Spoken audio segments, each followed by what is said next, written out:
P4 కార్యక్రమం మొదటి వార్షికోత్సవం కాకినాడ రూరల్ మండల అభివృద్ధి కార్యాలయంలో ఘనంగా నిర్వహించారు. ఈ సందర్భంగా P4 కార్యక్రమం ప్రారంభించి ఏడాది పూర్తయిన సందర్భంగా కాకినాడ రూరల్ మండల అభివృద్ధి కార్యాలయంలో వార్షికోత్సవ వేడుకలు నిర్వహించారు. ఎంపీపీ అనంతలక్ష్మి త్రిమూర్తులు, ఎండీఓ సతీష్ ఆధ్వర్యంలో జరిగిన ఈ కార్యక్రమానికి ముఖ్య అతిథిగా ఎమ్మెల్యే పంతం నానాజీ హాజరయ్యారు. ఈ సందర్భంగా ఆయన మాట్లాడుతూ స్వర్ణాంధ్ర 2047 లక్ష్యంతో పేదరిక నిర్మూలన కోసం ఈ పథకాన్ని ప్రారంభించామని తెలిపారు. టాప్ 10% ఆర్థికంగా బలమైన వారు మార్గదర్శకులుగా ముందుకు వచ్చి దిగువ 20% పేద కుటుంబాలను ఆదుకుంటున్నారని తెలిపారు.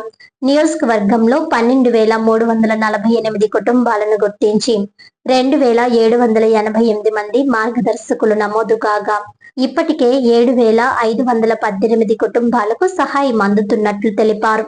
అదేవిధంగా పలు సంస్థలు, సేవా సంస్థలను ఆదర్శ మార్గదర్శకులుగా గుర్తించి సత్కరించారు. ఈ కార్యక్రమంలో ప్రజాప్రతినిధులు, అధికారులు తదితరులు పాల్గొన్నారు. ఫ్రంట్ బ్యాక్ కాదు సరే